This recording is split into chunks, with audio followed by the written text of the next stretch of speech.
Om Shanti. Good morning. अव्यक्त मुरली 2 मई 2021। अव्यक्त बाप दादा की मीठी मीठी मुरली हम मीठे मीठे बच्चों के मीठे मंथन के लिए। मुरली सुनने से पहले सर्वशक्तिमान शिव बाबा का वरदानी हाथ अपने सिर के ऊपर महसूस करते हैं और उनकी शक्तिशाली किरणों के नीचे बैठ जाते हैं। महसूस करें, मैं मास्टर सर्वशक्तिमान आत्मा हूं। ये मुरली रिवाइज कोर्स 23 दिसंबर 1987 की अव्यक्त वाणी है। मुरली का शीर्षक है मनन शक्ति और मगन शक्ति। उसके बारे में बाबा बता रहे हैं। मगन और मनन। मनन अर्थात बार बार किसी चीज को सुनना, सोचना, उसके बारे में गहराई में जाना, उसको मनन कहते हैं। और फिर उसकी गहराई में जा करके मगन हो जाना, उसको मगन शक्ति। तो बाबा कहते हैं आज डबल ताजधारी, डबल राज्य अधिकारी बनाने वाले बाप विशेष अपने डबल विदेशी बच्चों से मिलने आए। डबल विदेशियों का टर्म था। डबल ताजधारी किसको कहा जाता है? देखिए, सतयुग में जो आत्माएं होती है उनके सिर पर डबल ताज दिखाते हैं। एक पवित्रता का ताज जो पीछे सफेद सफेद दिखाते हैं, और एक रतन जड़ित ताज जो संपन्नता का ताज है। डबल राज्य अधिकारी बनाने वाले बाप। डबल राज्य अधिकारी बाबा कैसे बनाता है? एक तो स्वराज्य अधिकारी और दूसरा सतयुग के राज्य अधिकारी, तो डबल राज्य अधिकारी हो गए ना। तो बाबा ऐसे बच्चों से मिलने आए हैं। बाप दादा देख रहे हैं कि चारों ओर के डबल विदेशी स्नेही, सदा ही सहयोगी, सदा सेवा के उमंग उत्साह से स्नेह और सेवा दोनों में आगे बढ़ते जा रहे हैं। ऐसे बच्चों को बाबा देख रहे हैं। बाबा कहते हैं हर दिन उत्साह के कारण संगम युग को उत्साह प्रमाण अनुभव करते उड़ते जा रहे हैं। संगम युग खुशियों का दिवस युग है ना, खुशियां मिलन मनाने का युग है। बाबा कहते हैं क्योंकि जहां हर समय उत्साह है, चाहे बाप दादा से याद द्वारा मिलन मनाने का उत्साह हो, चाहे सेवा द्वारा प्रत्यक्ष फल प्राप्त होने का उत्साह हो, दोनों हमें हर घड़ी उत्साह का अनुभव करते हैं। इसलिए बाबा क्या कहते हैं, संगम युग के हर दिन खुशी की खुराक खाते, बाप द्वारा अनेक प्राप्तियों के गुण गाते, डबल लाइट बन डबल उत्साह में नाचते रहते हैं। ऐसी मैं आत्मा हूं। उत्साह उमंग उत्साह रहता है कि नहीं? बाबा कहते हैं जैसे दुनिया में क्रिसमस की तैयारियां करते हैं, है ना। 23 दिसंबर की मुरली है तो क्रिसमस का समय होगा। तो क्रिसमस में बाबा कहते हैं क्या करते हैं? खाना, गाना, बजाना, नाचना, यही तो करते हैं ना। तो आप भी बाबा कहते हैं क्या करते हो दिन भर? अमृत वेले से रात तक यही काम करते हो ना। सेवा करते हो तो ज्ञान डांस करते हो, बाप दादा के गुणों के गीत आत्माओं को रोज सुनाते हो, तो उत्सव हो गया ना। ऐसा कोई दिन नहीं जिसमें ब्राह्मण जीवन का उत्सव ना हो। बाबा कहते हैं ऐसी गोल्डन गिफ्ट बाप दादा सभी बच्चों को दे रहे हैं जो सदा के लिए संपन्न और भरपूर बन जाते हैं। वो लोग तो एक दिन इंतजार करते हैं। बाबा कहते हैं तुम तो रोज मनाते हो। रोज क्रिश्चियन जो मनाते हैं हम महीने साल में एक बार, वैसा तो तुम रोज अनुभव करते हो। वो गिफ्ट देते हैं तुमको, तो परमात्मा ऐसी गिफ्ट देते हैं जो 21 जन्मों तक चलती है। वो तो विनाशी गिफ्ट थोड़ा समय बाद खत्म हो जाएगी, ये खत्म नहीं होगी। तो बाबा कहते हैं आप जैसे वो क्रिसमस ट्री को सजाते हैं ना, तो बाबा कहते हैं आप बेहद के वर्ल्ड ट्री में चमकते हुए सितारों को, संगम युगी श्रेष्ठ धरती के सितारों को अविनाशी लाइट माइट स्वरूप में स्थित होने का अनुभव कराते हैं भगवान। कितनी बड़ी बात है। बाबा कहते हैं संगम युग पर कल्प वृक्ष के चमकते हुए सितारे, रूहानी गुलाब आप ब्राह्मण आत्माएं हो। कितने श्रेष्ठ समान बाबा दे रहे हैं। बाबा कह रहे हैं अपना यादगार देख रहे हो ना, कितने भाग्यशाली हैं। बाबा कहते हैं बाप और बच्चों के चरित्र का यादगार है। अपना यादगार देख करके सब सहज याद आ जाता है ना। तो बाप दादा ऐसे सदा में याद में रहने वाले बच्चों को देख रहे थे, हर्षित हो रहे थे देख देख करके। बाबा कहते हैं बाप डबल विदेशियों को देख करके बाप दादा को डबल खुशी होती है। क्यों? एक तो क्या है, कोने कोने से कल्प बिछड़े हुए बच्चे, खोए हुए बच्चे फिर से मिल गए। बाबा ने कितनी सूक्ष्म बात कही। खोई हुई चीज अगर मिल जाए ना तो बड़ी खुशी होती है। तो खोए हुए बच्चे मिल गए।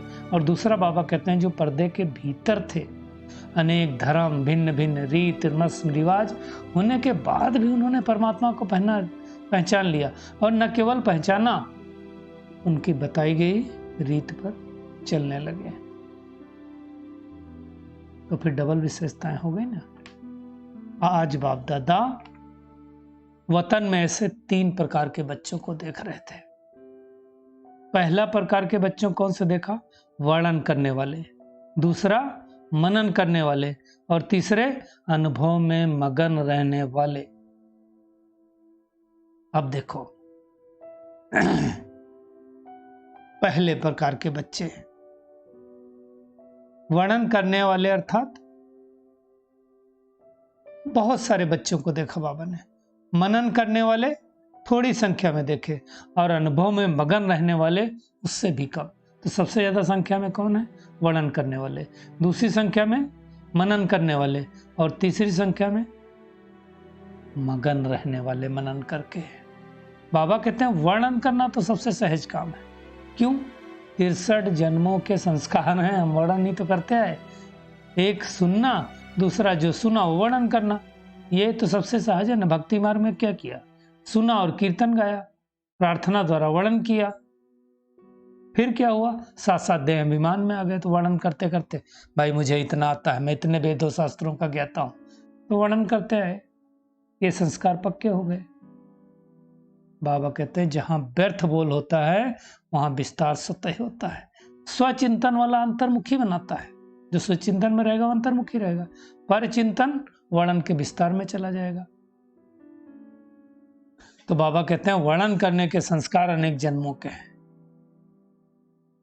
तो क्या होता है? फिर ज्ञान में आते हैं तो भी वर्णन करने में होशियार हो जाते हैं। और जब वर्णन करते हैं बाबा के ज्ञान का, तो बाबा खुशी तो भर ही देता है, खुशी शक्ति का अनुभव करते हैं। लेकिन वो खुशी शक्ति सदा काल के लिए नहीं होती है।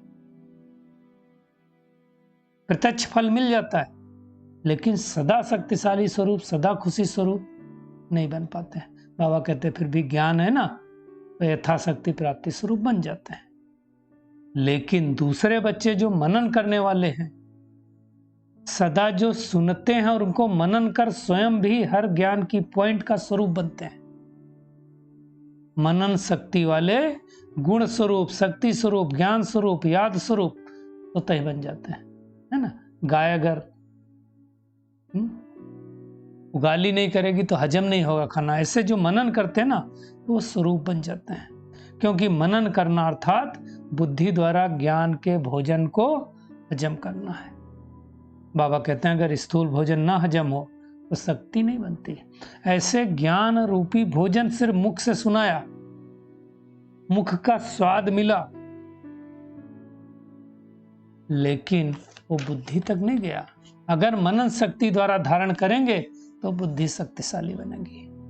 बाबा कहते हैं मनन शक्ति वाले सर्व बातों की शक्तिशाली आत्माएं बनते हैं। तो हम तो वैसे शक्तिशाली है ना। मनन शक्ति करने वाले स्वचिंतन में बिजी रहने के कारण माया के अनेक विघ्नों से सदा पार हो जाते हैं आसानी से। क्योंकि माया भी किनारा कर लेती है, देखती है बिजी है तो आती नहीं। दूसरा, मनन करने से शक्तिशाली बनने के कारण उनकी स्वस्थिति भी बहुत अच्छी हो जाती है। तो फिर वो परिस्थिति से हार नहीं खाते। और मनन करने वाला अंतर्मुखी रहता है तो सदा सुखी रहता है ना। अंतर्मुखी सदा सुखी। तो ऐसे बच्चे बाबा कहते हैं विजयी आत्माओं की लिस्ट में आते हैं। समय प्रमाण शक्तियों को कार्य में लगाने की शक्ति होने के कारण माया से मुक्ति मिल जाती है। तो ऐसे दूसरे बच्चों को देखा मनन करने वाले। और तीसरे बच्चे सदा सर्व अनुभवों में मगन रहने वाले। मनन करना सेकंड स्टेज है, लेकिन मनन करते हुए मगन रहना ये फर्स्ट स्टेज है। तो 3 तरह के बच्चे देखे ना, मगन रहने वाले स्वतः भी निर्विघ्न तो दूसरे को भी विघ्न विनाशक बन करके निर्विघ्न रखते हैं, सहयोगी बन जाते हैं निर्विघ्न बनाने में। अनुभव बहुत से बड़ी अथॉरिटी है ना, तो ऐसे अनुभवी मूर्त बनना है। मगन अवस्था वाले अपने अनुभव के आधार पर दूसरों को भी परिवर्तन कर देते हैं। मगन रहने वाली आत्मा बाप समान होने के कारण स्वतः ही बेहद के वैराग्य वृत्ति वाली, बेहद के सेवाधारी और बेहद के प्राप्ति के नशे में रहने वाले सहजी बन जाते हैं। तो हमको क्या बनना है? मनन करके मगन अवस्था में रहने वाला बनना है। मगन आत्मा सदा तृप्त आत्मा होगी, अंडरलाइन करना, संतुष्ट आत्मा होगी, संपन्न आत्मा होगी, संपूर्णता के अति समीप आत्मा होगी। हमको तो ऐसा बनना है ना। सदा अनुभव की अथॉरिटी के कारण सहज योगी, स्वतः योगी ऐसे श्रेष्ठ जीवन, नारी और प्यारी जीवन का अनुभव करते हैं। तो चेक करें, मुझे ऐसा अनुभव होता है ना, तो मैं मगन आत्मा हूं। बाबा कहते हैं उनके मुख से अनुभवी बोल ऐसे निकलेंगे कि वो दिल में समा जाएंगे। वर्णन करने वालों के दिमाग तक बैठते हैं, लेकिन जो मगन होंगे उनके दिल तक बैठेंगे। तो मनन करने वाले विजयी हैं, लेकिन मनन करके मगन रहने वाले सदा बाप की याद में समाये हुए हैं। ये फर्क है। तो हम कौन हैं बच्चे? मनन करके मगन रहने वाले बच्चे हैं। तो बाबा कहते हैं अनुभव को बढ़ाओ। क्या करो? अगर हमारी वर्णन करने की स्थिति है तो वर्णन से मनन में आ जाओ, है ना। मनन करना, चिंतन करना चालू करो मुरली का।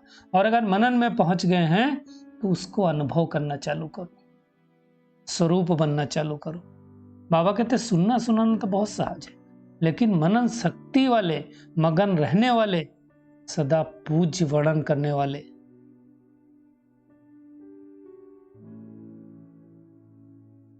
गायन योग्य होते हैं।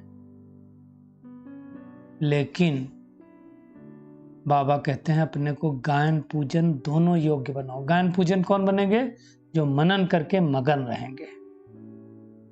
तो ऐसा हमको बनना है। तो 3 प्रकार की बच्चों को देखा बाबा ने। एक वर्णन करने वाले, दूसरे मनन करने वाले, और तीसरे मनन करके अनुभव में मगन रहने वाले। बाबा कहते सेवाधारी तो तीनों ही हैं, लेकिन नंबर वार हैं। तो बाबा कहते हैं नंबर वार नहीं बनना, नंबर 1 में आना। तो आज सारा दिन क्या करना है? मनन करके मगन अवस्था में अनुभवी मूर्त बनना है। फिर बाबा ने विदेशी भाई बहनों के ग्रुप से बात किया। बाबा कहते हैं विदेश में रहते स्वदेश स्वस्वरूप की सदा स्मृति में रहते हो। स्वदेश मतलब परम धाम, शांति धाम। स्वस्वरूप मतलब आत्मिक स्वरूप। तो कहते हैं जैसे बाप परम धाम से इस पुराने तन पराये देश में प्रवेश होकर के आते हैं, आप भी सब परम धाम निवासी श्रेष्ठ आत्माएं, सहज योगी आत्माएं ऐसे अनुभव करते हो ना। आप सब अपने आप को बाबा कहते क्या समझो? अवतरित हुई ब्राह्मण आत्माएं समझो। शूद्र जीवन समाप्त हो गई, अब ब्राह्मण बन गए। ब्राह्मण अर्थात संपूर्ण पवित्र। बाबा कहते हैं सूक्ष्म बात बाबा ने कही कि ब्राह्मण और शूद्र दोनों का मिक्स नहीं रखना, दोनों नाव पे पांव नहीं रखना, एक ही नाव में दोनों पांव रखने वाले। तो ब्राह्मण आत्माएं कौन हो गई? अवतरित आत्माएं। तो सदा सारा दिन इसी नशे में रहना है। अवतारों का बाबा कहते क्या काम है? विश्व परिवर्तन करना, रात को दिन बनाना। अभी कलयुग रूपी रात है ना, दुख की को सुख देना, नरक को स्वर्ग बनाना। इतना बड़ा कार्य के लिए बाबा कहते हैं अवतरित हो जाओ, है ना। तो अपना तन मन धन इनकम भी कहाँ लगाओगे? सेंटर खोलने के लिए, लोगों का कल्याण करने के लिए, है ना। तो ऐसे हम अवतरित आत्माएं हैं। फिर बाबा ने वरदान दिया, अपनी विजय व सफलता को निश्चित समझकर सदा निश्चिंत रहने वाले निश्चय बुद्धि भव। बाबा कहते हैं जो बच्चे सदा बाप में, स्वयं के पार्ट में और ड्रामा की हर सेकंड की एक्ट में 100% निश्चय बुद्धि हैं। क्या कहा बाबा ने? बाप में, खुद के पार्ट में, ड्रामा में 100% निश्चय बुद्धि है। उनकी विजय व सफलता निश्चित है। निश्चित विजय होने के कारण वे सदा निश्चिंत रहते हैं। उनके चेहरे से चिंता की कोई भी रेखा दिखाई नहीं देगी। निश्चिंत है, भगवान हमारा साथी है। उन्हें सदा निश्चय रहता है कि यह कार्य व यह संकल्प सिद्ध हुआ ही पड़ा है। उन्हें कभी किसी बात में क्वेश्चन नहीं उठ सकता है ना? हमेशा फुल स्टॉप रहेगा। स्लोगन है सुनने सुनाने में भावना और भाव को बदल देना भी वायुमंडल को खराब करना है। तो हमको ऐसा नहीं बनना है कि किसी की भाव का परिवर्तित कर दो। कहते हैं ना बात का बतंगड़ बना दिया, वो सब हमको नहीं करना है। हम परमात्मा के बच्चे हैं। चलिए परमात्मा किरणों के नीचे बैठ जाते हैं और महसूस करें मैं मनन शक्ति द्वारा सदैव मगन स्थिति में स्थित रहने वाली शक्तिशाली आत्मा हूं। खुशी की खुराक खाने और खिलाने वाली पावरफुल आत्मा हूं। परमात्मा की डायरेक्ट पालना लेने वाली कोटों में कोई आत्मा हूं। सिर्फ वर्णन करने वाली नहीं, मनन करने वाली नहीं, मनन करके अनुभवों की स्मृति में स्थित रहने वाली पावरफुल आत्मा हूं। कितना भाग्य दिया है परमात्मा ने, तो उस भाग्य को कल्प कल्प के लिए बनाने वाली आत्मा हूं। विश्व को परिवर्तन करना, रात को दिन बनाना, यह हमारा काम है। मगन आत्मा अर्थात मैं सदा तृप्त आत्मा हूं, संतुष्ट आत्मा हूं, संपन्न आत्मा हूं, संपूर्णता के अति समीप आत्मा हूं, सहज आत्मा हूं और स्वतः योगी आत्मा हूं।